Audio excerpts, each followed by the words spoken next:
A aula de hoje é a última aula do curso de termodinâmica. Eu já desenvolvi toda a teoria básica e a partir das 2 ou 3 aulas anteriores eu estou fazendo, na verdade, tópicos de aplicação especial. Na aula de hoje, como sendo a última, vou apresentar um caso, na verdade, que é também uma revisão. Esse caso ele contém muito do que a gente viu ao longo das aulas e da teoria que a gente desenvolveu, e principalmente eu vou deixar alguns ganchos para matérias que nós vamos fazer na sequência dentro da cadeia de energia. Em particular, eu vou fazer aqui a análise termodinâmica de um sistema de evaporação de caldo, e o conteúdo da aula de hoje seria o seguinte: eu vou partir daquele nosso modelo de referência, aquele modelo agroindustrial de referência, uma usina 1G, 2G com produção de CO2 supercrítico. Eu estou sempre pegando esse modelo e analisando partes do processo. Nós vamos ver os evaporadores e seu uso no tratamento de caldo para a produção de açúcar, o princípio de funcionamento, e vamos proceder a uma análise termodinâmica. Em particular, e eu estou sempre repetindo, toda análise termodinâmica começa com um passo zero, que é identificar todos os estados e todas as transformações termodinâmicas num diagrama que você tenha conforto de trabalhar nele. A gente vai usar aqui o pH, pressão e entalpia, que é muito comum, por exemplo, em sistemas frigoríficos. Vocês vão usar bastante esse diagrama em sistemas frigoríficos. E é muito prático. Passo zero, então, identificação dos estados. Uma observação, como a gente viu na aula passada, quando você não conhece um estado ou não conhece um dos parâmetros daquele estado, uma pressão, uma temperatura, você justamente parametriza. Então, gera um modelo e parametriza aquele estado, e aquele parâmetro vai ser determinado ao longo do projeto ou ao longo da otimização do projeto, que é exatamente o que a gente vai fazer hoje. Então, feito o passo zero, passo 1, escrever as equações. No nosso caso, são sempre equações de balanço de massa e de energia. E se eu tivesse interesse em calcular forças, eu faria balanço de quantidade de movimento. E, por fim, eu vou mostrar um negócio que a gente vai usar muito na SM397, que é a parte de modelagem e simulação numérica. Então, vou lá para o Excel e vou... Se eu tiver tempo, eu vou falar de Newton-Raphson, mas principalmente quero mostrar como é que se usa o Visual Basic do Excel para fazer a programação dos modelos que a gente vai desenvolver ao longo aqui da aula. Coisa que a gente já viu para várias outras aplicações, mas em particular para essa é bastante interessante usar o Visual Basic. Correto? Bom, então, de novo, o tal diagrama de processamento da nossa usina modelo, da nossa usina de referência, 1G, 2G. Eu espero que isso aqui já esteja interiorizado, né? A cana-de-açúcar entrando aqui, sendo processada para produzir etanol, eletricidade, eventualmente água e CO2 supercrítico, né? Devido à cadeia de processamento do CO2. E o que a gente vai focalizar hoje é o processo de produção de açúcar. Em particular, um dos processos que está aqui nessa caixinha, tratamento, porque aqui você tem calagem, filtragem, tem uma série de processos, e um deles é a redução do caldo de cana. Redução é o termo culinário praticamente, que é que nem fazer molho de macarrão. Então, como é que você faz? Você pega o tomate, pica, põe no liquidificador, bota água, bate tudo e fica aquela pasta aguada, porque tem muita água. Água que está junto com o tomate e a água que você colocou para poder bater. Aí você faz o quê? Coloca na panela e ferve 1 hora, ferve 2 horas em fogo baixo, né? Aí vai evaporando a água e o caldo vai reduzindo, ou seja, vai diminuindo o teor de água. No caso da cana é a mesma coisa. Você tem aqui, na saída do processo de extração, você tem um caldo com um Brix de 15%, 13%. Lembrando que Brix, definição de grau Brix é grama de açúcar dividido por 100 gramas de caldo. Então, é grama por 100 gramas. Na verdade, é a concentração máxima em percentagem. Tá? Então, você tem que reduzir o teor de água do caldo de tal forma que o Brix aumente de 15, 13 para alguma coisa em torno de 60 aqui para entrar no processo de cristalização. Esse processo, na verdade, você vai aquecer, vai permitir que a sacarose forme cristais, e são cristais mesmo, você pode olhar com a lupa, você vê cubinhos ali perfeitos de sacarose, e isso tudo numa suspensão de melaço.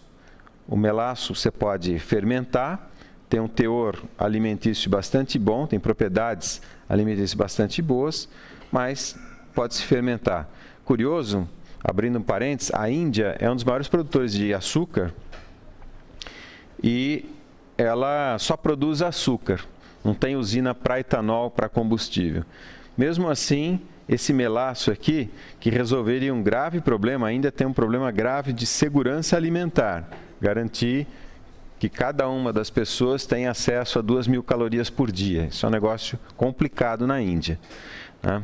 Esse melaço poderia ser usado para alimentação, tem uma boa propriedade nesse sentido, porém, lá é usado para fazer etanol. O pouquinho que sobra de melaço é feito etanol, tá?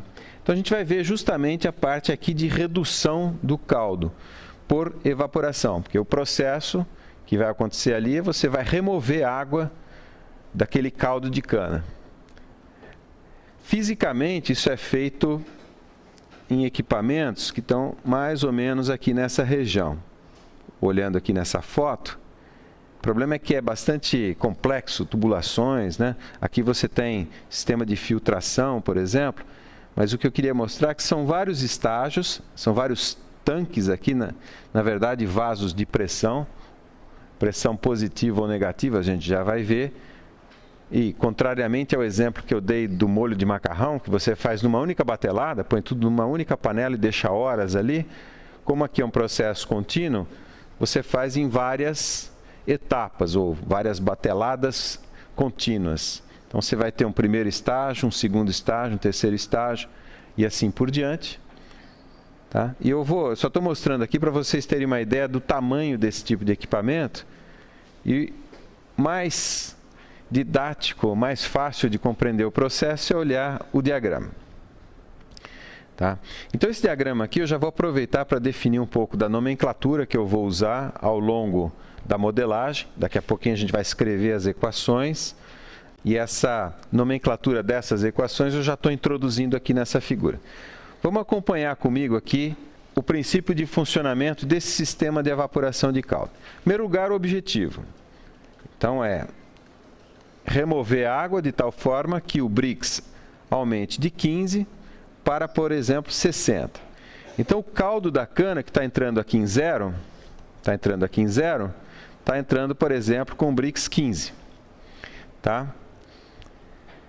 E ele tem que sair aqui, na verdade, com um Brix no mínimo 60. Digamos, esses números que eu coloquei aqui são só para exemplificar, para a gente poder trabalhar com números e ter uma sensação física, né? Ter uma apreciação das grandezas físicas aqui. Correto? Então, o caldo está entrando aqui em zero. Esse balãozinho vermelho aqui indica o estado termodinâmico. Depois eu vou usar esse mesmo balãozinho no diagrama pH para indicar o estado. Tá? Esse caldo está entrando aqui em zero e é bombeado através de uma bomba até o estado A, balãozinho vermelho A. Tá? Tipicamente, aqui na entrada, você tem uma pressão de 1,7 bar. Por que tipicamente? Porque isso pode ser diferente. Eu só arbitrei esses valores aqui, novamente, para poder trabalhar com números reais, né? Mas isso é muito comum. Então, eu entro aqui, por exemplo, na pressão atmosférica, chego em 1,7 bar. Então, o caldo entra como líquido comprimido, aqui no primeiro estágio, ou no pré-aquecedor, como a gente fala, e é aquecido. Então, eu tenho aqui, na verdade, uma serpentina de vapor que libera uma quantidade de calor que é zero. Duas observações. Primeira, esse é o único módulo em que eu tenho uma fonte externa de calor. Todos os outros vão usar calor ou energia do próprio processo, e eu já vou explicar como. Segunda observação, essa serpentina de vapor, usa vapor do processo termodinâmico, do ciclo termodinâmico de geração de potência. Imagina um ciclo de Rankine e você tem, por exemplo, o vapor, a parte baixa do ciclo de Rankine, a 100 graus. Isso eu falei na aula sobre ciclos a vapor. Então, esse vapor, se não tivesse necessidade de energia térmica na usina, ele iria integralmente para a torre de resfriamento e ia rejeitar esse calor para a atmosfera. Como eu preciso de calor em vários outros processos, não só nesse, então eu desvio parte do vapor e ele vai acabar se condensando no processo. Nesse caso, o sistema de evaporação de caldo. Fala. E essa mesma figura está na aula sobre ciclos de vapor. É a mesma coisa. É que eu quero dizer o seguinte, no ciclo de potência, normalmente a gente desenha uma torre de resfriamento, mas na verdade, ou na prática, o que você tem a torre de resfriamento, que é o condensador, mas parte da condensação, ou toda a condensação, pode ser feita em vários processos que requerem calor. Lembra da definição, inclusive, de eficiência de cogeração? Poderia chegar a 100%. Se todo aquele calor que eu tenho que rejeitar do ciclo pudesse ser aproveitado no processo, naquelas aplicações em que eu preciso de calor. Correto? Então, fim das duas observações. Uma vez que o caldo entrou aqui como líquido comprimido, ele é aquecido por essa quantidade de calor Q0, e eu vou operar, então, aqui no módulo 1, o pré-aquecedor, numa pressão P1 e uma temperatura T1. Então, P1 e T1, na verdade, são uma pressão e uma temperatura de evaporação. Tá? Ou seja, o líquido aqui, a água, digamos, está mudando de fase nessa pressão, nessa temperatura. Tá? O que acontece? Eu tenho parte da água sendo evaporada, que é exatamente isso que eu quero, e vai gerar aqui para mim uma vazão MV1, num estado termodinâmico que eu vou indicar por B. Observação, os balõezinhos vermelhos vão indicar fase líquida e os balõezinhos amarelos vão indicar fase vapor. Então, o vapor saindo aqui em cima está num estado, na verdade, P1T1, que eu vou denotar por B no diagrama pH, que eu daqui a pouquinho vou mostrar para vocês. Tá? Tem uma vazão MV1 aqui em cima, no estado, na posição no diagrama pH, que vai ser indicada por B, balãozinho amarelo. Tá? Essa é a fração de vapor. A fração de líquido sai com letra B também, porque se refere à mesma pressão e à mesma temperatura, porém, ele está sobre a linha de líquido saturado. O balãozinho B vermelho vai estar sobre a linha de líquido saturado e o balãozinho B amarelo sobre a linha de vapor saturado. Entenderam? Então, resumindo, aqui no pré-aquecedor, entra líquido comprimido, vira uma mistura bifásica dentro da região de saturação. O vapor eu removo aqui por cima, a vazão é MV1, e o líquido eu removo aqui por baixo. Tá? Indo para o módulo seguinte, no qual eu vou fazer uma outra etapa de evaporação, eu vou precisar, então, para evaporar, de uma fonte de calor, uma fonte de energia térmica. De onde eu vou pegar essa energia térmica? Eu vou aproveitar esse vapor aqui que está saindo em B amarelo, e ele está na fase vapor, fase gasosa. Portanto, ele tem energia. E vou promover a condensação desse vapor. Se o vapor, ou se a vazão máxima de vapor MV1 se condensa, ela libera calor. Que calor ela libera? O calor latente. Tá? Então, aqui em cima, onde eu estou aqui com o mouse, entra vapor, e aqui embaixo ele sai líquido. Portanto, ele vai liberar calor latente. Agora, por que ele vai liberar calor latente? Por que ele vai condensar?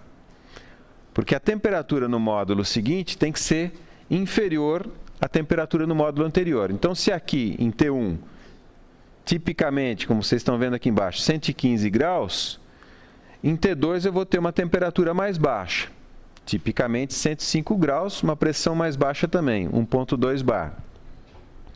E por que a temperatura em T2 vai ser mais baixa? Porque justamente eu vou fazer uma expansão numa válvula. Então, seguindo aqui a linha de líquido, agora no balãozinho B vermelho, isso daqui sai a pressão P1, ou melhor, entra na válvula a pressão P1 e faz uma expansão isentálpica na válvula. E se ele faz uma expansão isentálpica, sua entalpia é constante, mas a temperatura e a pressão diminuem. É mais ou menos como você apertar, sei lá, um desodorante em spray. A hora que você aperta, aquele gás que tem dentro do spray que está comprimido, ele se expande e ele esfria. Então, é o mesmo processo aqui. Ele está se expandindo e está se esfriando, né? Esse si aí é porque é um processo autônomo, digamos. É só a expansão isentálpica na válvula aqui. Então, a temperatura T2 é inferior à temperatura T1. Esse vapor aqui entra, digamos, a 115 graus, o vapor MV1 entra a 115 graus, em contato térmico com o módulo 2, que está a 105 graus, portanto, ele cede calor. Correto? E aí um detalhe importante que eu vou falar, inclusive, 2 vezes. Eu tomei um cuidado aqui de desenhar as bolinhas saindo logo na entrada aqui do tubo. Tá? Por quê? Aqui em B está entrando líquido saturado na válvula de expansão. Se diminui a pressão, então esse líquido ele flasheia, ou seja, é que nem abrir uma garrafa de Coca-Cola que vai borbulhar. Então, parte do vapor formado no módulo 2 se deve ao flasheamento do líquido e parte se deve ao aquecimento promovido pela condensação do vapor que vem do módulo anterior. É importante entender isso, porque daqui a pouco a gente vai transformar todas essas frases que eu estou falando para vocês em equações. No módulo seguinte, a coisa agora vai se repetir, ou seja, no módulo 2 eu tenho uma fração de vapor que vai se condensar no módulo seguinte, porque a temperatura no módulo seguinte é inferior, e o líquido que sai do módulo 2, seria o balãozinho C vermelho, vai se expandir isentálpicamente, de tal forma que eu gero um pouquinho de vapor aqui nessa expansão isentálpica de 2 para 3, mais um outro tanto de vapor é gerado com a condensação do vapor que vem no módulo 2. É o balãozinho C amarelo. E assim sucessivamente até o último módulo. As temperaturas e pressões típicas de um sistema assim estão marcadas aqui. Então, na entrada 1,7 bar, 115 graus Celsius, depois 1,2 bar, 105 graus Celsius. Observação: se eu quero remover água, eu tenho que aquecer. Porém, eu não posso aquecer muito, porque senão eu degrado o açúcar. Se eu colocar 200 graus aqui, dali a pouquinho ele vira caramelo queimado. É exatamente como fazer caramelo. Você pega uma panela, água, açúcar, mexe, começa a ferver. Se passar muito tempo, você vai começar a ver ele ficando marrom, beijinho, marrom e tal. Se passar muito tempo, ele fica preto. Tá? E esse preto é o caramelo queimado. Ele é bastante amargo e isso se deve à transformação da sacarose em furfurais. Uma substância química que é amarga, tóxica, inclusive para as leveduras. Então, esse processo de remoção de água, eu tenho que fazer a baixa temperatura. Nos primeiros módulos, eu posso trabalhar a temperaturas elevadas, porque a concentração de açúcar ainda é bastante baixa. E o tempo de residência a essa temperatura também não é suficiente para deteriorar a sacarose. Mas, a partir do módulo 3, eu já estou a pressões negativas em relação à atmosfera, então 0,8 bar, e aí a água ferve a 95 graus, quando eu estou a 0,8 bar. No módulo 4, 0,5, 80 graus, e no último módulo aqui, 0,2 bar, 50 graus. Ou seja, quando você tem 0,2 bar, a água ferve a 50 graus. Mesmo assim, eu tenho que aquecer em relação à temperatura ambiente. Eu não sei se alguém teve a dúvida quanto à hidrodinâmica, à fluidodinâmica desse processo, porque eu tenho uma bomba aqui, que gera uma pressão positiva, 1,7 bar, e aqui no fim eu tenho pressões negativas, ou seja, abaixo da pressão atmosférica. Como é que eu posso ter uma bomba de um lado e pressão negativa do outro? Alguém tem que gerar essa pressão negativa, correto? Quem está gerando essa pressão, nesse caso aqui, na verdade, na prática, tem várias maneiras de fazer isso, é um sistema de condensação. Vocês se lembram da máquina de Newcomen? A máquina atmosférica? Como é que era feita a condensação? Exatamente. Então, eu tenho vapor vindo aqui, eu vou borrifar água fria, esse vapor vai condensar e ele vai gerar um vácuo. E esse vácuo é extremamente forte, na verdade. Eu vou até parar um pouquinho a apresentação e vou passar dois filmes para vocês. Isso é muito comum em tanque de combustível. Na verdade, eu tenho um slide aqui que eu queria mostrar antes, que é o slide de um vagão de transporte de gasolina, por exemplo. Então, você transporta a gasolina, né, chegou, descarregou a gasolina, e se você deixar tudo fechado, o que acontece? Isso pode acontecer com moto também, né? É que o tanque é dimensionado para aguentar, mas se você deixar ali todos os vapores de gasolina dentro do vagão, o que acontece? Esfria, esses vapores de gasolina se condensam, forma vácuo dentro, é vácuo entre aspas, né? Forma vácuo dentro do tanque aqui e a pressão atmosférica externa é capaz de implodir. Na verdade, é uma flambagem que acontece, né? Uma instabilidade mecânica. E o vídeo que eu queria mostrar, presta atenção aqui, ó. É a mesma coisa acontecendo nesse tanque aqui, ó. A temperatura está caindo, está condensando, né? É bem razoável o efeito aqui, né? Deixa eu voltar para vocês verem. O sujeito que filmou até ficou emocionado aí e tal, né? Mas é sério, e é instantâneo esse negócio, né? Presta atenção aí. É bem legalzinho. É que acho que vocês não estão ouvindo o som aí. Faz um barulho razoável, né? E aí, outra coisa que eu queria mostrar para vocês, sabe aquela história de não façam isso em casa? Eu vou mostrar um experimentozinho que é justamente para vocês fazerem em casa. Eu gostava muito de fazer isso para minhas crianças, quando eles eram crianças, né? É muito simples. Você pega uma lata de Coca-Cola, abre ela, põe um fundinho de água aqui e uma dica, deixa a lingueta aqui parcialmente fechada. Eu já vou explicar por quê, tá? Aí você coloca no fogo, né? Aí você vai ferver a água que está lá dentro por algum tempo. Não precisa pôr muita água na lata não, mas põe alguma e deixa ferver um tempo para que ela remova todos os gases não condensáveis que estão lá dentro. Quais são? Os gases atmosféricos. Então, a ideia é que, depois de ferver aqui, só tem água líquida e vapor de água líquida aqui em cima. Tá? Essa é a ideia. Você tem que lavar um pouquinho os gases atmosféricos aí. Aí você vai pegar com uma luva, obviamente, eu usava um pegador de macarrão que eu tinha em casa, vai emborcar essa lata na água fria, para promover justamente a condensação do vapor que está lá. Tá vendo? Ele vai pegar, vai jogar na água fria e a lata implode imediatamente. Dá uma olhada.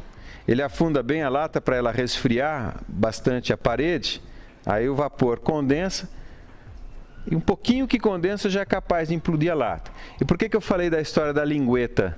Deixar ela semi-fechada.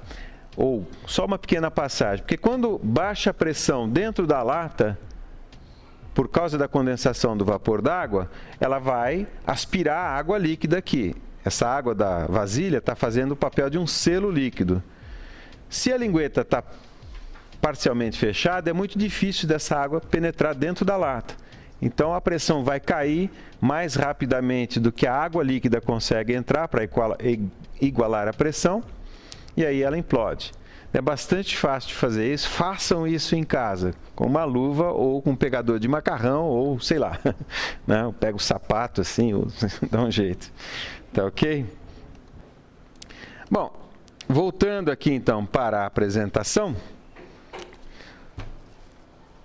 Vocês entenderam o princípio de funcionamento? Tá? O que eu vou fazer agora é análise, ou seja, eu vou escrever as equações termodinâmicas e de balanço de massa, balanço de energia e balanço de massa, e vamos tentar analisar termodinamicamente esse sistema e também realizar uma espécie de otimização embrionária, já em preparação para o outro curso que vocês vão fazer comigo. Bom, a análise termodinâmica, eu vou começar um pouquinho fazendo algumas observações com relação, sempre introduzindo um pouco da nomenclatura, mas algumas observações com relação ao fato de eu ter uma mistura de substâncias e não água pura, na verdade. Porque eu tenho o quê? Caldo, que é basicamente água e sacarose diluída. Aqui na entrada eu tenho uma mistura de líquido, água, por simplicidade, e sólidos dissolvidos, sacarose. Sacarose é uma glicose grudada numa frutose. Então é uma molécula complexa que é formada pela junção de uma glicose com uma frutose. Tá? Esses sólidos, eles estão dissolvidos no líquido. E eles, então, digamos assim, podem estar presentes na fase líquida, mas nunca vão estar presentes na fase vapor. Por quê? Porque a sacarose não evapora. Tá? Pelo menos nesse caso aqui. Ela deteriora, a molécula é grande, e se você tentar evaporar essa molécula, ela vai se deteriorar, ela vai se degradar. Tá? Vira, como eu falei, furfural.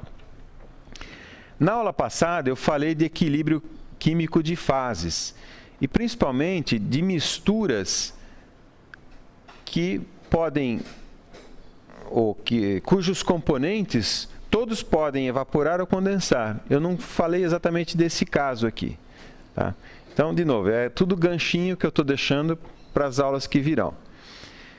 Eu vou tratar essa questão da não evaporação do sólido de uma forma empírica que eu já vou explicar.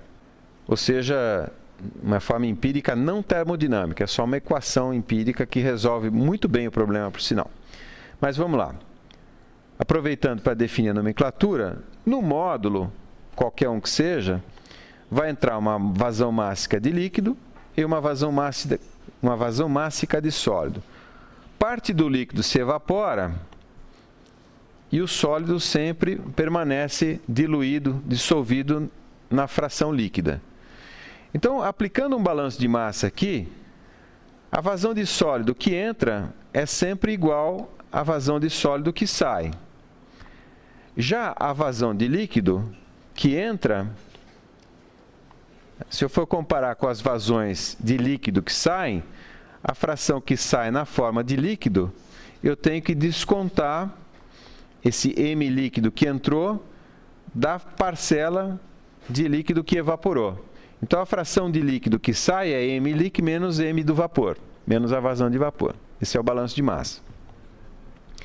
As definições das concentrações, isso porque eu vou programar essas fórmulas na planilha.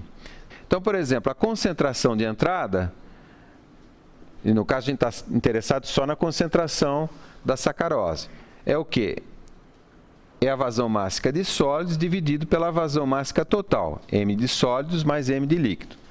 Sólido para nós é sempre sacarose, líquido para nós é sempre água. Tá? A concentração na saída, o que é? O numerador não muda, porque os sólidos estão sempre na fase líquida. O denominador é que muda. A vazão mássica de sólidos continua, mas a vazão mássica de líquido, agora eu tenho que descontar a parcela que evaporou. Portanto, o denominador diminui. Se o denominador diminui, a concentração na saída aumenta. E é isso que a gente quer fazer módulo a módulo, de forma que eu saia de um Brix, digamos, 15 e vá para no mínimo 60. Observação com relação à influência da concentração de sólidos na temperatura de ebulição. Se essa água tivesse a 1 bar e fosse pura, não tivesse nada dissolvido nela, ela evaporaria a 100 graus. A água pura evapora a 100 graus quando ela está a 1 bar. É possível escrever equações termodinâmicas semelhantes àquelas que eu escrevi na aula passada, porém eu não fiz isso com vocês. Então eu vou adotar uma maneira empírica de se fazer. Se sabe, por experiência, que a variação na temperatura de ebulição pode ser aproximada por essa fórmula. 2 vezes a concentração dividido por 100 menos C. Tá? Então, o que acontece quando a concentração de sólidos é zero aqui nessa fórmula? Então, 2 vezes 0, 0. Então, o ΔT é zero, portanto, a água continua evaporando a 100 graus, digamos assim. E se eu tiver, por exemplo, uma concentração de 60% de sólidos, então, eu vou colocar aqui 2 vezes 60, dividido por 100 menos 60, vai dar alguma coisa próxima de 3 graus. Então, a água, nesse caso, não evaporaria mais a 100 graus, mas sim a 103 graus. Ou seja, esse ΔT, na verdade, é muito pequeno de módulo a módulo e justifica a gente desprezar isso daqui numa análise simplificada, como aqui eu estou querendo fazer aqui com vocês. Então, eu vou simplesmente desprezar a variação da temperatura de ebulição com o aumento da concentração de sólidos. Observação. Se eu quisesse fazer uma análise um pouco mais elaborada, um pouco mais verossímil, eu teria que considerar a variação da temperatura de ebulição. Um outro parâmetro importante seria considerar a variação da viscosidade com o aumento da concentração de açúcar. 60 grau Brix aqui, ó, já é um pouco mais ralo do que mel, por exemplo. É um mel diluído aí com água. Tá? Mas tem uma viscosidade já bastante superior à viscosidade da água líquida pura. Então, eu teria que, numa análise simplificada, ou numa análise mais elaborada, considerar também a variação da viscosidade, assim como de outros parâmetros que eu estou omitindo aqui. Tá ok? E é assim que se faz na prática mesmo. Essa formulinha eu tirei de um handbook de engenharia açucareira. Tá? Então, e é bastante precisa, até porque o ΔT é pequeno, né? Vocês viram, tá? 3 graus aqui é pouca coisa. Tá ok? Então, nessa análise simplificada, eu vou desprezar a variação da temperatura de ebulição, assim como estou desprezando a variação da viscosidade e outros parâmetros. Bom, então voltando aqui no diagrama do evaporador, eu vou executar o meu passo zero, que é o quê? Que é identificar as diferentes transformações, os diferentes estados numa carta de equilíbrio, num diagrama de equilíbrio. E eu vou usar o pH. Só uma observação e quase que um pedido de desculpa. Eu vou ficar indo e voltando nessa transparência aqui, porque eu quero identificar os estados no diagrama pH, então eu preciso ficar mostrando para vocês a figura. Tá? Eu prometo que eu faço o mínimo necessário. Tá ok?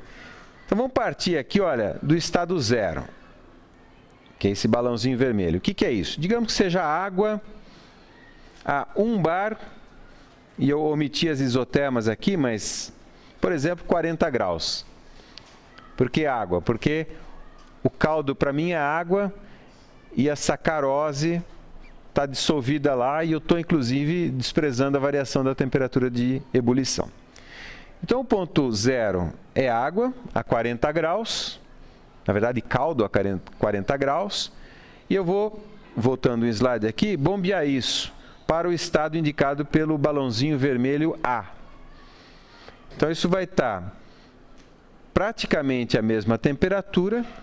Aqui no pH, as isentrópicas são praticamente iguais às isotérmicas nessa região.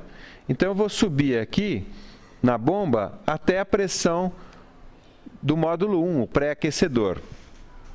Essa pressão aqui é 1,7 bar.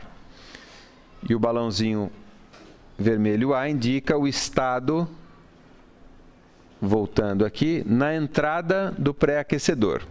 Tá? No pré-aquecedor, eu vou ter o quê? Eu vou ter um aquecimento de Q0 e o estado termodinâmico da mistura vai ser dado por P1T1. Só que, olha lá, no diagrama pH, acompanha comigo. Todos esses pontos aqui, entre a linha de líquido saturado e vapor saturado, têm a mesma pressão e a mesma temperatura. Como é que eu sei a posição horizontal exata do estado da mistura? Depende da quantidade de calor que eu dei. Agora não lembro mais quem fez exatamente essa pergunta, acho que foi você, né? Agora sim eu vou explicar aquela pergunta que você fez. Voltando aqui, Então, a mistura, eu não criei nenhum balãozinho especial para o estado da mistura. Na verdade, eu vou usar um balãozinho vermelho X. Tá? Mas o estado aqui vai depender o quê? Vai depender do título. E esse título ele vai aparecer em função do aquecimento. Então, voltando lá, eu vou, a partir do estado A, eu vou começar a dar calor para essa mistura. Na verdade, em A eu tenho o quê? Eu tenho líquido comprimido, eu vou dar calor e vou, sem variar a pressão, vou aumentar a temperatura barra aumentar a entalpia. Até o quê? Até a linha de líquido saturado. Quando eu começo a ter líquido saturado, aí a temperatura não aumenta mais, e aí o que aumenta é o título. Toda a energia que eu estou fornecendo não serve mais para aumentar a temperatura, mas serve para mudar de fase. Então, o processo, na verdade, vai ser isso aqui. Ó. Eu vou fornecer uma certa quantia de calor, que é zero, e eu vou parar num estado intermediário X. Tá? E eu sempre digo, esse estado intermediário X, ele não existe na verdade, ele é um estado médio. É a média entre o vapor saturado, que é o B amarelo, e o líquido saturado, que é o B vermelho. E quanto mais calor eu der, mais para a direita eu venho, eu evaporo mais. E quanto menos eu der, mais eu fico próximo do B vermelho. E é por isso que eu falei para vocês, existe uma mínima quantidade de calor que eu forneço para chegar na linha de líquido saturado e uma quantidade máxima de calor para chegar na linha de vapor saturado. Eu não vou passar, não vou exceder esse limite entre o Q mínimo e o Q máximo. Esse diagrama é da água pura. Sim. Observação. Esse diagrama é para água pura. Eu estou desprezando o efeito da sacarose diluída. Tem um outro detalhe aqui que eu fiz um corte no diagrama, porque se eu fosse plotar ele inteirinho para vocês, ele ficaria muito esticado, não ia dar para ver direito os números aqui. Então tem um corte aqui no meio. Eu deixei esse branquinho aqui que é para indicar o corte. Entenderam bem esse primeiro estágio? E esse estágio, ou pré-aquecedor, como a gente fala, ele é o único estágio que recebe calor externo. Qual é o próximo passo? Voltando aqui no equipamento, na verdade, o B amarelo vai se condensar no módulo seguinte. Então, vamos identificar essa transformação no diagrama pH. Eu estou aqui, o B amarelo vai se transformar em B vermelho, que ele vai condensar. Ele vai entrar vapor naquele condensador, vai sair líquido. Então, eu não vou nem desenhar essa transformação, porque ela vai se sobrepor a essa linha azul aqui. Eu simplesmente sei que B amarelo vira B vermelho. E ele vai liberar quanto de calor? Exatamente o HLV entre B vermelho e B amarelo. Bom, então, eu identifiquei a transformação na parte do vapor do primeiro módulo. E qual que é a transformação que o líquido vai sofrer no primeiro módulo? É o balãozinho B vermelho. Esse sim vai virar C vermelho, né? Voltando aqui, ó, o B vermelho no módulo 1 vai passar por uma válvula de expansão. O processo aqui é supostamente isentálpico. Portanto, lá no diagrama pH, como é que é uma transformação isentálpica? Uma linha vertical, até a pressão do módulo 2. Então, tá lá. Vou fazer uma expansão isentálpica, essa seta preta aqui, até o novo estado X, que, de novo, é uma mistura de vapor e líquido. Então, eu tenho C amarelo, vapor, e C vermelho, líquido. Só para identificar, a gente volta, talvez uma última vez, o X é a mistura, eu nem estou desenhando aqui no diagrama porque ele não existe, ele é um estado médio entre o C amarelo e o C vermelho. Certo? E aí, eu vou fazer de novo a mesma coisa. Esse vapor aqui eu vou condensar no módulo seguinte, e esse líquido aqui, o C vermelho, vai sofrer uma expansão isentálpica. Vamos identificar essa transformação aqui. O C amarelo vai virar C líquido, aqui. Também não estou desenhando essa transformação, para não poluir muito a figura. Tá? E o C vermelho vai sofrer uma expansão isentálpica até o próximo nível de pressão. Está lá. Mesma coisa, D amarelo vira D vermelho, expansão isentálpica até o próximo nível de pressão. E amarelo vira E vermelho, libera calor. Observação, o salto entálpico aqui, quando E amarelo vira E vermelho, ele vai liberar exatamente esse ΔH aqui, o tamanho desse segmento aqui, já que eu estou no pH. Tá? Então fica muito fácil fazer os cálculos no diagrama pH. E da mesma forma, o E vermelho vai passar na válvula de expansão e vai sofrer uma expansão isentálpica até que eu tenha F amarelo, que é vapor, e F vermelho, que é líquido. Então lembra, a sacarose, ela está sempre no vermelho aqui, ó. Está no A, no B, no C, no D e no F. E eu vou calcular a variação de Brix, a variação de concentração de sacarose, simplesmente calculando quanto que evaporou de água nesse processo.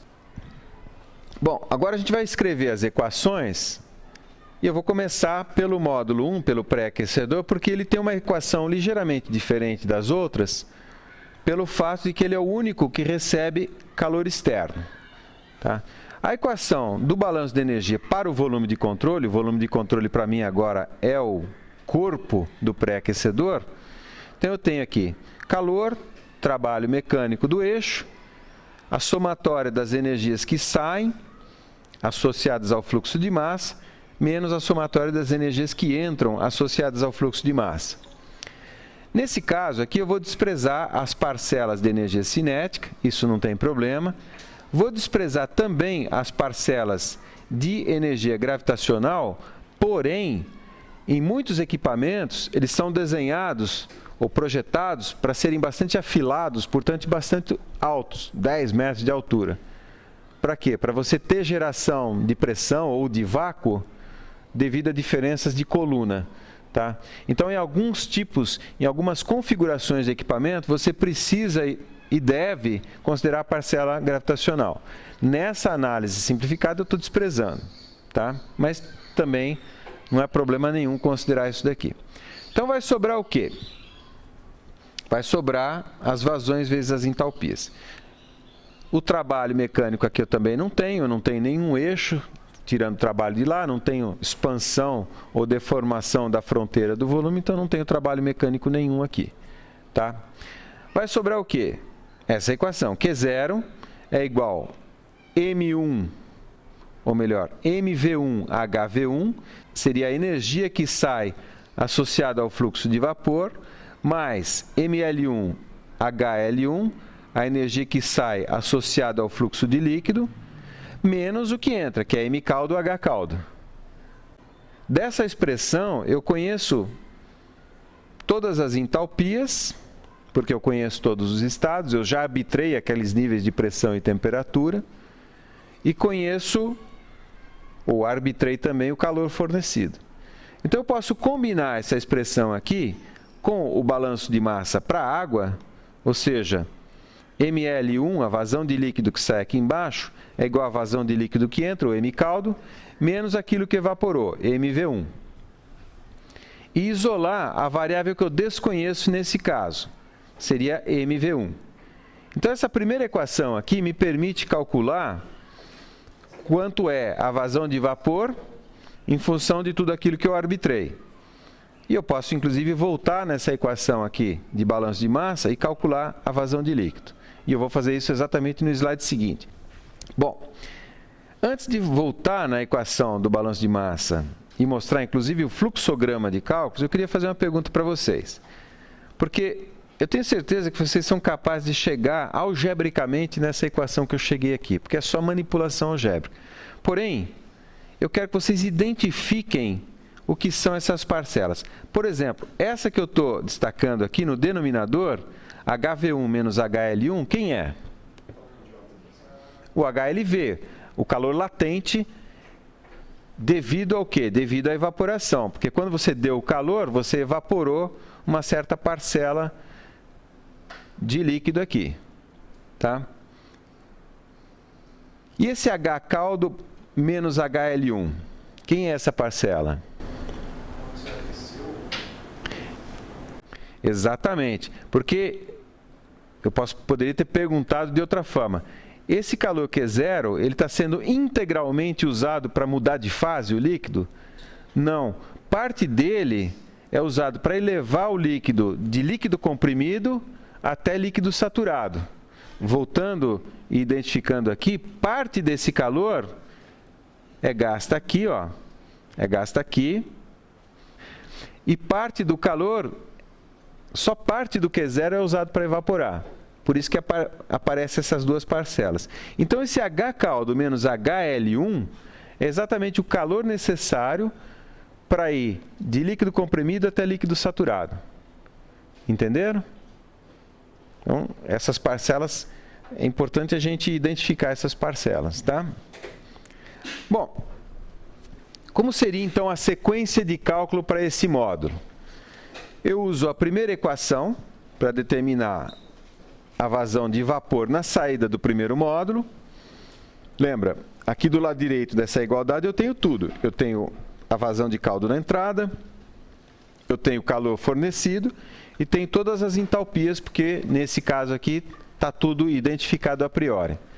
Então, nessa primeira equação, eu calculo MV1.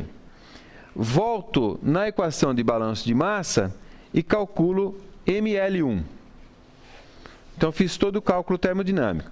Agora, eu preciso acoplar o módulo 1 com o módulo 2.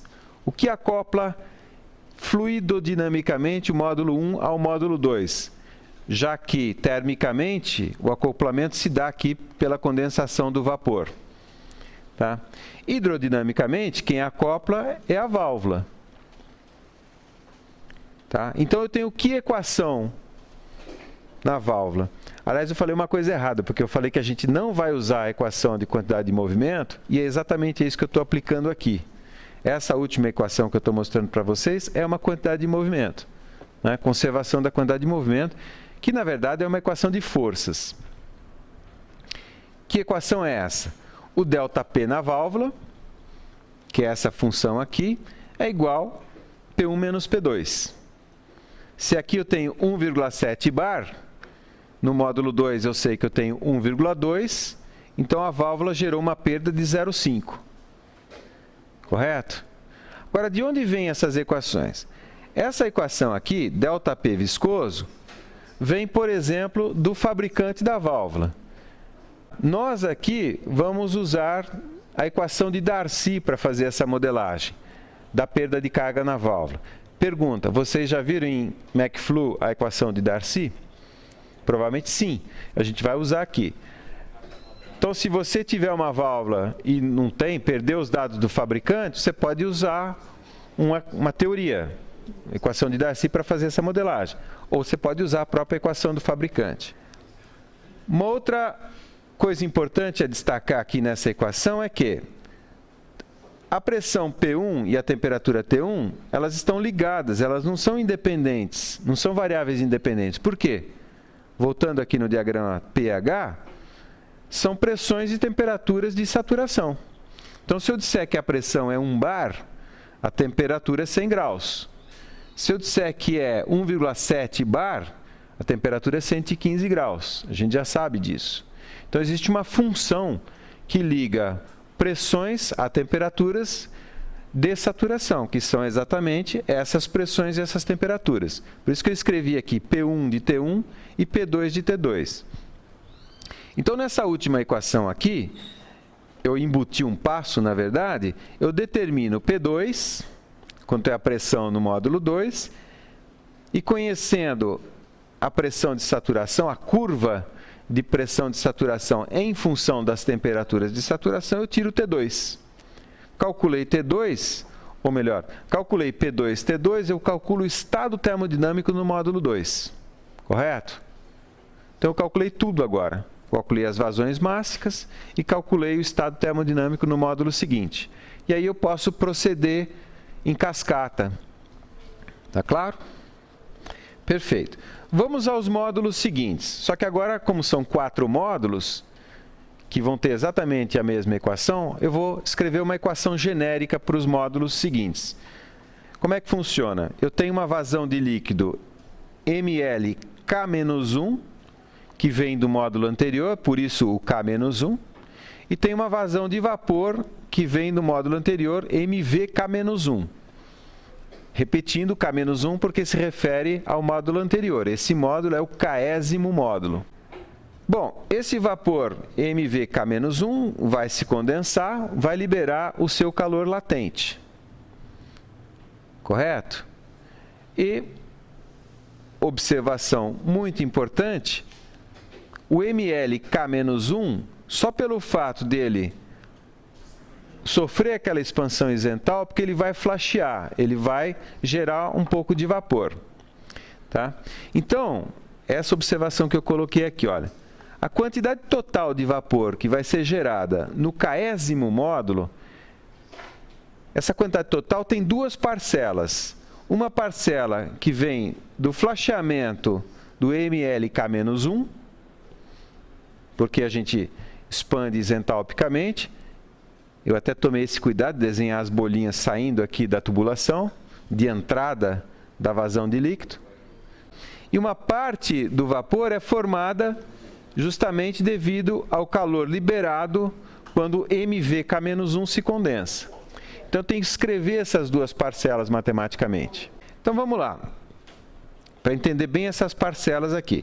Então, parte do vapor é do flasheamento do líquido e a outra parte é evaporação devido à condensação do vapor do módulo anterior.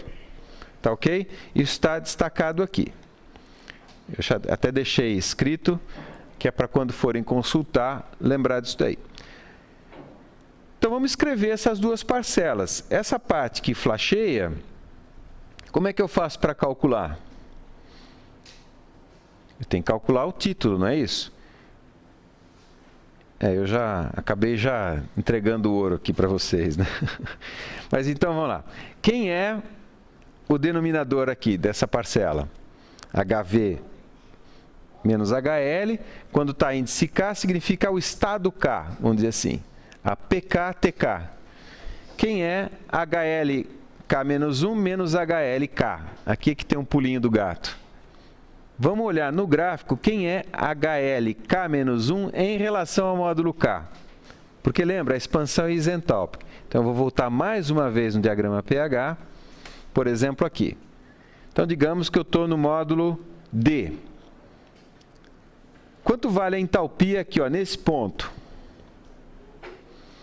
Que é o ponto X, o ponto da mistura gás-líquido. No caso aqui, estou falando do módulo D. Essa entalpia aqui é igualzinha à entalpia do módulo C. Por quê? Porque a expansão é isentálpica, correto? Então, essa fração aqui, ó, HLK-1 menos HL, tudo dividido pelo HLV, é o título do ponto X. Vocês conseguem ver? Esse HLK-1 é como se fosse HX. Ou HXK, que seria HX do késimo módulo. Então, aqui eu tenho o título. O título vezes a vazão é o quê? É a vazão de vapor, correto? Então, de novo, eu tenho certeza que vocês chegariam algebricamente nessa conta, mas é importante identificar quem é quem aqui, fisicamente falando. Bom, e aí a mesma coisa com relação à fração de líquido que evapora. Então, quem é H latente do módulo K-1? Isso daqui é justamente o calor liberado quando MVK-1 condensa. Tá vendo? Então, aqui eu tenho MVK-1 vezes H latente K-1. Então, isso daqui, o que estaria no numerador aqui, é justamente o calor liberado, dividido pelo calor latente do késimo módulo. Está correto? Então, aí eu consigo calcular quanto que evaporou. Então, de novo, se vocês aplicassem equação de balanço de energia, e é uma boa sugestão de exercício, se vocês aplicassem a equação de balanço de energia, vocês chegariam nessa fórmula. Mas o que eu estou cutucando vocês aqui é para identificar quem é quem em cada uma dessas parcelas. Está correto? Perfeito. E o fluxograma, o sequenciamento dos cálculos, e eu estou preocupado um pouco com essa história do sequenciamento, para não ter que resolver um sistema de equações acoplados. Porque fazendo assim eu consigo resolver tudo em cascata. E aí fica fácil, por exemplo, programar no Excel, que é o que eu vou fazer daqui a pouco. Então, do mesmo modo que fizemos no módulo 1, a gente pode fazer um sequenciamento como está mostrado aqui. Eu uso a primeira equação, a equação de balanço de energia, para calcular o MVK. Por quê? Tudo que é H, tudo que é estado, tudo que é propriedade termodinâmica, eu conheço a priori. Ou conheço a priori. Então, conheço a priori. Eu ia falar assim, ou conheço a priori, ou eu determino. Mas então eu conheço a priori no caso, e eu conheço também tudo que vem do módulo anterior. Então, repetindo, eu consigo calcular MVK-1 aqui, porque eu conheço todas as entalpias, já que todos os estados estão determinados. E como eu estou fazendo o cálculo sequencial, tudo que se refere ao módulo anterior, eu também conheço. Eu conheço MLK-1, conheço MVK-1, portanto, aqui eu consigo determinar MVK. Determinado MVK, vou na equação de balanço de massa, determino MLK, já que MLK-1 eu conheço. E aí entro na equação de perda de carga, determino a pressão no próximo efeito, no próximo estágio, no próximo módulo. Eu esqueci de falar, né? Se fala também em efeitos, é um evaporador de 5 efeitos, 5 módulos de evaporação. Mas então, entro aqui na equação de perda de carga, determino a pressão no efeito seguinte, sabendo que é uma pressão de saturação, eu calculo a temperatura de saturação. Então, essa sequência de cálculos me permite desacoplar o sistema. Fica bem fácil. Eu mostrei aqui um fluxograma para vocês. Vamos acompanhar. E eu estou nominando as equações 1, 2, 3, 4, porque depois eu vou programar isso nas colunas Excel, que eu vou mostrar daqui a pouco. Então, a entrada do cálculo, eu tenho o quê? Mcaldo, Q0 e T1. Eu arbitro essas coisas aqui. Inclusive, determinando T1, eu já sei a pressão, porque é uma pressão de saturação à temperatura T1. Com a primeira equação, segunda e a terceira, como eu mostrei para vocês, eu determino a vazão ml, a vazão mv1 e a temperatura T2 do módulo seguinte. Aí, eu alimento isso sequencialmente. No segundo efeito, eu entro essas variáveis ml1, mv1 e T2 nas equações do segundo efeito, determino ml2, mv2 e T3. T3 sempre se refere a temperatura e pressão no módulo seguinte, né? Eu parei um pouquinho para pensar, porque não é só T3. T3 e P3 se refere sempre ao estado termodinâmico no módulo seguinte. No módulo 3, então, ML2, MV2 e T3, eu entro aqui no módulo 3, calculo ML3, MV3 e T4.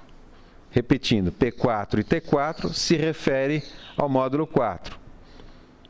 E aí eu tenho aqui, na saída do módulo 4, ML4, MV4 e T5, e no último módulo, determino finalmente ML5, MV5.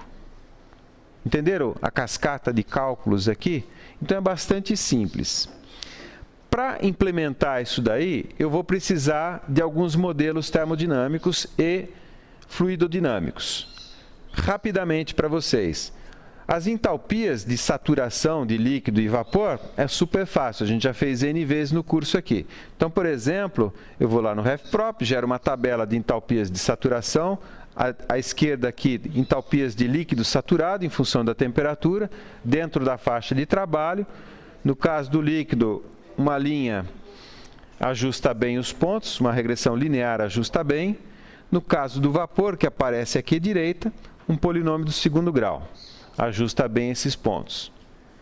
No caso das pressões de saturação, eu falei para vocês, inclusive na aula passada mesma, que a forma polinomial não é muito adequada, porque a curva tem um comportamento exótico aqui no início. Tá?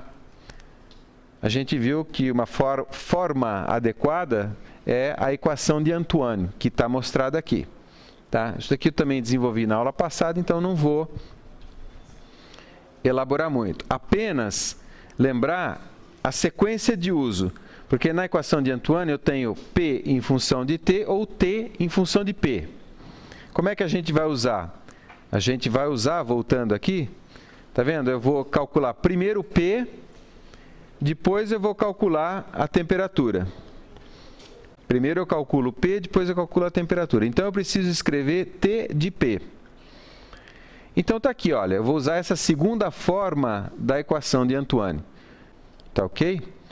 Bom, então eu tenho os modelos para tudo que é termodinâmico. Eu preciso agora um modelo para aquilo que é fluidodinâmico. Nós vamos, nesse caso aqui, supor que eu perdi tudo que eu tinha de documentação sobre a válvula. Normalmente, quando você compra uma servoválvula, você tem a documentação e ela te dá um coeficiente. Por exemplo, o fabricante pode dizer o seguinte: a perda de carga é um coeficiente K vezes a vazão elevado a um coeficiente N.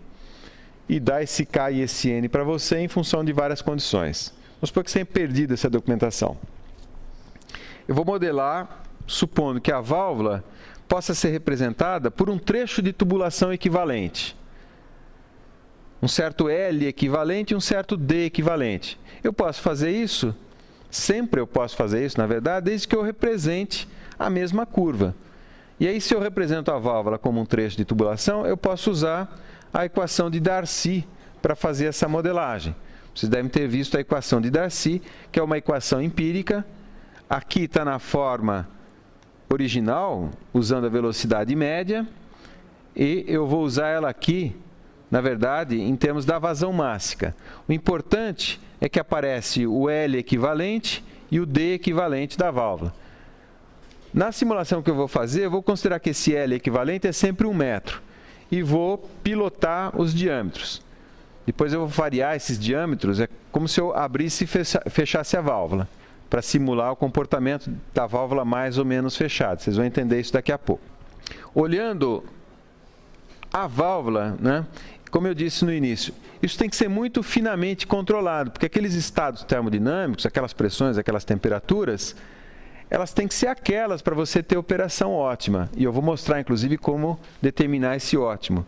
Então, normalmente, o que acontece? Você mede, por exemplo, uma temperatura num daqueles módulos, aquela temperatura é transformada num comando, normalmente 4 a 20 mA, e você abre ou fecha a válvula em função de uma lógica de controle. Vocês já fizeram controle? Então, como eu disse, esse caso ele tem muita coisa de várias das disciplinas que vocês vão fazer, não só da minha cadeia de conhecimento. Tá? Mas então, basicamente assim, a lógica vai ter um softwarezinho rodando aqui que vai decidir se abre ou fecha a válvula, ou quanto que abre a válvula, ou quanto que fecha, ou se não faz nada. Em função, por exemplo, da temperatura que vem do módulo anterior. Então, isso daqui aciona um motor. Normalmente é um motor pneumático. Em vez de você usar eletricidade para acionar esse motor, você usa ar comprimido. É um pouco mais robusto isso. E ainda tem, também é normal ter um acionamento manual redundante. Se tudo falhar, furou a mangueira de ar comprimido aqui, você vai e abre ou fecha para poder operar, nem que seja manualmente. Tá? Isso aqui só para dar o detalhe da válvula.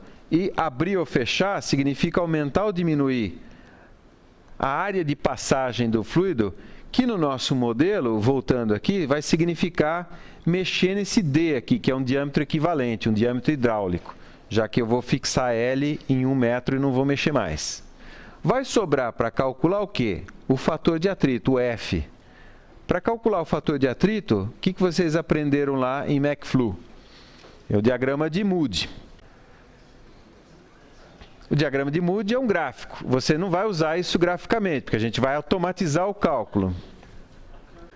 Eu já sei do que vocês estão rindo e daqui a pouco vocês vão rir mais ainda. Espero, pelo menos, né?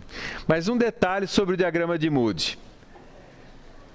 Ele tem várias regiões: laminar, turbulento, desenvolvido e transição.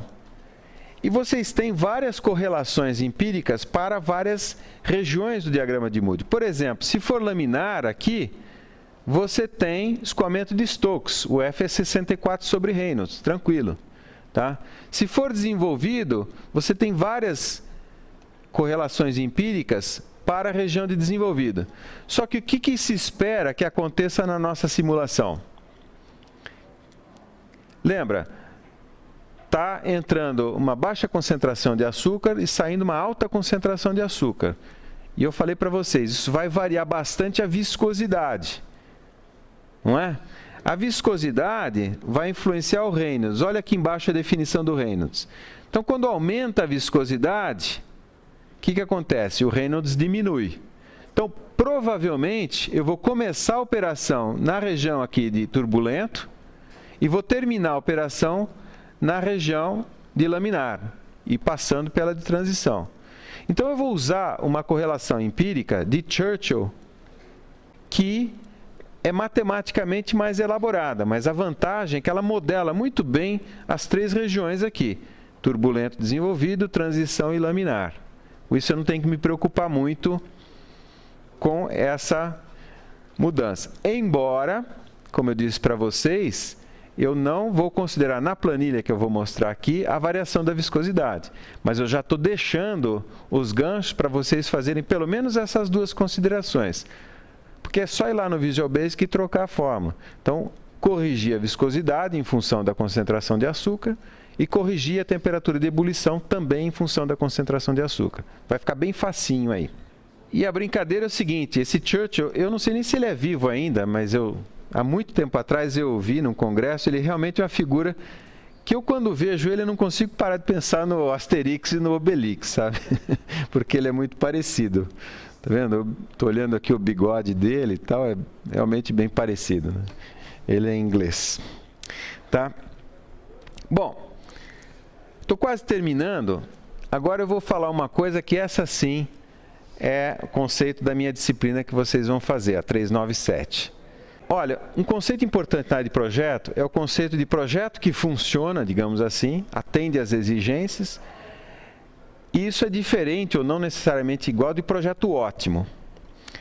Pensa bem, nesse projeto aqui, vou voltar no diagrama, o que eu quero? Eu quero elevar o Brix de 15 para 60. Se no meio está 0,5 bar 80 graus, 0,8, 95, isso aí não me interessa muito. Eu posso até ajustar os parâmetros ali, ou obter outras pressões e outras temperaturas que satisfaçam isso daqui, tá? E o que eu não quero desse sistema? Ou o que eu gostaria de minimizar nesse sistema? Por exemplo, o gasto de energia, mas não só Q0, mas também a energia gasta aqui nessa bomba, correto? Então são duas energias, duas fontes de energia. Ou seja, eu quero obter aquilo que eu preciso, que é o Brix 60, com o menor gasto possível de energia. Nada impede, ter um Brix de 70 aqui seria ótimo, ou 90, ou qualquer coisa assim. Porém, muito provavelmente eu vou gastar muita energia. Tá? Então, voltando lá naquele diagrama que eu já vou explicar para vocês, vamos colocar nesse diagrama, nesse gráfico, aquilo que eu quero minimizar. Eu quero minimizar o quê? Porque eu quero gastar menos energia e quero minimizar a perda de carga total nas válvulas. Por quê? Porque a perda de carga total nas válvulas depois tem que ser vencida pela bomba, portanto se transforma em energia gasta na bomba. Tá? Então, eu quero trabalhar nesse gráfico num ponto o mais próximo possível da origem. Por que eu estou falando de um ponto? Quando você define todos os parâmetros de operação, P1, T1, P2, T2, os diâmetros equivalentes das válvulas e tudo que for parâmetro, isso define o sistema, ele opera e vai dar um Q0 e vai dar uma perda de carga total. Portanto, é como se fosse um diagrama de estado isso daqui. Estado no sentido matemático da palavra. As ordenadas é a força da bomba? É a soma das pressões, a soma dos ΔPs viscosos. Depois eu vou calcular exatamente isso no Excel. Tá? E isso é proporcional ao quê? A energia gasta na bomba. Correto? Então vamos lá, vamos em cima desse diagrama aqui fazer uma espécie de simulação. Se eu não quero gastar energia, então tudo bem. Então, eu gasto 0 de calor e 0 de bomba. Só que acontece, não evapora nada, o Brix entra 15 e sai 15, correto? Não é isso que eu quero. Então, existe uma fronteira nesse gráfico aqui, além da qual eu tenho o Brix, digamos, maior ou igual a 60. 60 para mim é o mínimo. Se eu gastar 1 terawatt, eu vou ionizar o açúcar lá, eu vou transformar tudo em um gás ionizado, mas também não é isso que eu quero. Tá? Além de ficar muito caro, não serve para nada. Então eu quero, na verdade, achar os pontos, aqui tem infinitos pontos de trabalho, eu quero achar os pontos que estão nessa fronteira aqui, que corresponde a Brix 60, ou um certo limite que eu fixe lá. Abaixo dessa linha é uma região que eu vou chamar de operacional não possível, ou operacional impossível. Por quê? Porque não satisfaz Brix 60, que é o meu mínimo. Se eu conseguir atingir Brix 1000 com 0%, né, de calor, tudo bem, mas não vai ser possível. As equações mostram isso. Entenderam esse gráfico? Esse gráfico é um chamado gráfico de Pareto. Ele é uma figura, né, um método da otimização multi-objetivos, porque aqui eu tenho 2 objetivos simultâneos e conflitantes. Quanto mais calor eu gasto aqui, menos eu preciso gastar nos evaporadores. Por outro lado, quanto mais eu gasto nos evaporadores, menos calor eu preciso gastar aqui. Tá? E aí, a técnica numérica para eu calcular os pontos dessa curva, que essa curva é chamada fronteira de Pareto, Pareto é o nome do matemático que desenvolveu essa teoria, a técnica para chegar nesses pontos aqui da curva de Pareto vai depender um pouco do custo computacional de calcular cada um desses pontos, cada um desses estados operacionais. No caso nosso aqui, esse custo é 0 praticamente, então eu posso fazer uma estratégia de busca exaustiva, ou seja, eu vou ficar variando tudo aleatoriamente, vou calcular virtualmente infinitos pontos e aí eu vou identificar essa fronteira. Eu acabei de orientar um mestrado, não, um doutorado que foi definido aí um mês atrás mais ou menos. Cada ponto aqui levava um dia para calcular, de cálculo. Então não era possível fazer uma busca exaustiva. Então o que a gente fazia? Ou ele fez, o aluno, brilhante por sinal. Pegava um ponto desse e fazia uma estratégia de otimização que ia gerando pontos sempre em direção à fronteira de Pareto. Então, se ele começasse daquele ponto ali em cima, que está marcado com as linhas pontilhadas, o método de otimização, que era um algoritmo genético, ia levá-lo em direção à fronteira de Pareto. Então, ele determinava esse ponto da fronteira de Pareto. Aí ele começava de um outro ponto inicial aqui, e aí o método ia evoluindo até esse outro ponto da fronteira. Começava aqui embaixo, mesma coisa aqui. Entende? Então, minimizava o número total de cálculos. Então, aí, pronto, a gente tem tudo para ir para o Excel e fazer a programação. Então, tá lá, o Excel, eu não vou fazer essa programação em aula, eu vou fazer muito isso na SM397. A gente vai abrir a planilha e vamos, célula a célula, vou colocar as fórmulas todas que eu deduzi na apresentação para vocês. Então, eu tenho aqui, olha, à esquerda, os parâmetros do meu problema. Então, estou fixando aqui 140 kg por segundo, o estado inicial, que é 115, 1.7 bar, 125,8 kJ por quilograma, que é o H da água nesse estado aí. Tá? E aí, tudo que é parâmetro, tá vendo? O epsilon, o D equivalente de referência, a viscosidade que eu estou deixando constante. E aí, eu vou programando aquele fluxograma lá. Observação. As colunas em amarelo são colunas que eu vou variar aleatoriamente, dentro dessa estratégia de fazer busca exaustiva. Um outro nome para isso, talvez vocês tenham ouvido, é simulação de Monte Carlo. Tá? Então, repara aqui, ó, o Q0 eu estou variando aleatoriamente. Então, ele é um Q0 mínimo, que é aqueles 80.000 kW, mais, tá vendo a fórmula? Aleatório vezes 20.000.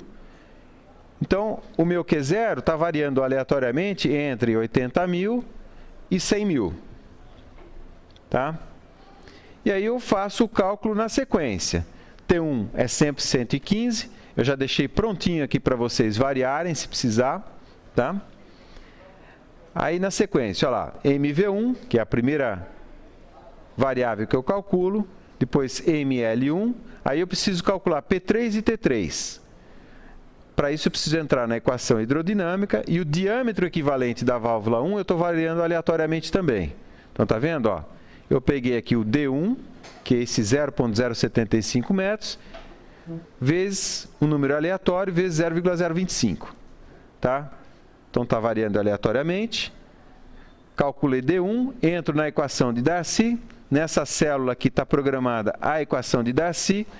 E como é uma equação mais complexa, não compensa programar na célula, compensa programar em Visual Basic. Então, essa função dpmi, eu programei em Visual Basic. Quer ver?